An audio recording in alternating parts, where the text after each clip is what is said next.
हमारे साथ बातचीत करने के लिए मेजर जनरल पीके गोस्वामी जी हैं, जो डिप्टी डीजी यूएसआई के हैं। सर, आज जो एग्रीमेंट हुआ है यूएसआई और गांधी मंडेला फाउंडेशन की, ये किन चीज़ों को लेकर एग्रीमेंट हुआ है? देखिए, जो आज के हालात जो चल रहे हैं इंटरनेशनल एटमॉस्फेयर के अंदर, जो चीज़ें पिछले 2 साल से, खास करके 2 साल से, यूक्रेन वॉर ले लीजिए या इज़राइल गाज़ा का ले लीजिए, इससे जो है कि पूरी दुनिया का में शांति भंग हो रही है। तो गांधी मंडेला फाउंडेशन जैसे दो नाम बहुत ख़ास हैं, गांधी एंड मंडेला, और दोनों का क्या विज़न था उस वक्त। बेसिकली उनका विज़न यही था कि नॉन वायलेंस के साथ पीस को अपने अपने देशों के अंदर उसको स्थापित करना। तो इसीलिए हमने गांधी मंडेला फाउंडेशन के साथ ये एग्रीमेंट आज किया है, जिससे कि हम पीस को किस तरह से दुनिया के अंदर, देश के अंदर, शहरों के अंदर इस चीज़ को हम आगे ला सकते हैं। और ये एग्रीमेंट के अंदर सिर्फ पीस के लिए नहीं, पीस लाने के लिए उसका जो बैकग्राउंड है उसको स्टडी करना बहुत ज़रूरी है, रिसर्च करना ज़रूरी है। तो उस मामले में हम इंटरनेशनल रिलेशंस हो गए, जियोपॉलिटिक्स हो गई, नेशनल सिक्योरिटीज़ हो गई, ये सारे चीज़ों पे भी रिसर्च करके और देखेंगे कि इन सबको हम लेके कैसे आगे बढ़ सकते हैं, ताकि हम एक शांतपूर्ण वातावरण देश को दे सकें। पेपर जो पब्लिश होगी वो किन पैरामीटर्स पे होगी, कौन सी पैरामीटर्स होंगे?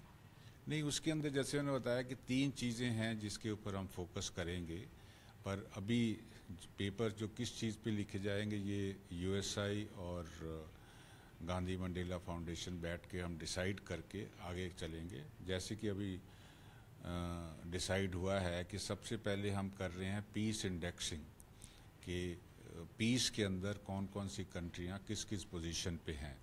पोजीशन के बाद हम ये कोशिश करेंगे जानने की कि वो कैसे उस पीस को अपने देश के अंदर ला सके, उसकी क्या क्या खूबियां हैं, और फिर उनको स्टडी करने के बाद कोशिश की जाएगी कि उनको कहाँ कहाँ हम अप्लाई करके और सुख शांति ला सकते हैं। यूएसआई रिसर्च करती है रक्षा क्षेत्र को, तो भारत की जो अभी रक्षा सौदे रसिया के साथ, पश्चिम देशों के साथ है, तो इससे वैश्विक परिवेश को आप कैसे देखते हैं, खासकर अमेरिका को लेके? देखिए, ऐसा है कि हर एक देश जो है अपना नेशनल इंटरेस्ट जो है हमेशा आगे रखता है। इस प्रेजेंट सर्कमस्टांसेस के अंदर जो इंटरनेशनल रिलेशंस में और इंटरनेशनल एनवायरनमेंट के अंदर हो रहा है, उसके हिसाब से इंडिया ने एक स्टैंड लिया है कि हम किसी भी क्लब के या ग्रुप के अंदर सिर्फ नहीं मिलेंगे, हम एक बड़े बैलेंस तरीके से चलेंगे, और बैलेंस तरीके से इस तरह से चलेंगे ताकि हमारा जो नेशनल इंटरेस्ट है उसको कोई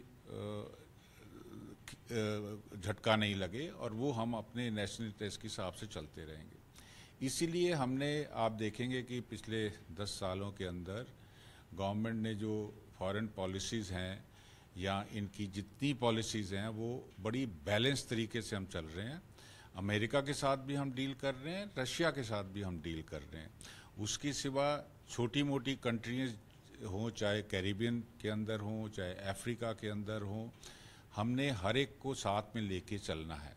हमारा एम ये है कि ग्लोबल साउथ जो है काफ़ी पीछे रह गया है, एंड उसके पीछे रहने के कई कारण हैं। तो हम कोशिश यही कर रहे हैं कि सारे ग्लोबल साउथ को इकट्ठा करके उनको एक इंटरनेशनल प्लेटफॉर्म दिया जाए, ताकि उनकी कोई बात जो है उसको लोग सुन सकें, समझ सकें, और उसको कहीं ना कहीं किसी ना किसी रूप में लागू कर सकें।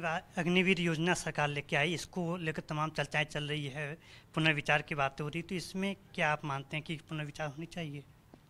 देखिए, अग्निवीर जो है एक गवर्नमेंट की पॉलिसी है, तो कोई भी पॉलिसी जब बनाई जाती है उसके अंदर शुरू में जब अप्लाई करते हैं तो कोई ज़रूरी नहीं है कि हर एक चीज़ परफेक्ट हो, पर जैसे जैसे उसको इस्तेमाल कर रहे हैं हम और वो ट्रेनिंग कर रहे हैं तो समय के साथ उसके अंदर कई चेंजेस लाए गए हैं। एंड मैं उम्मीद करता हूं कि आने वाले टाइम के अंदर उसको और रिफाइन करके उसको बेटर करने की कोशिश कर रही है गवर्नमेंट।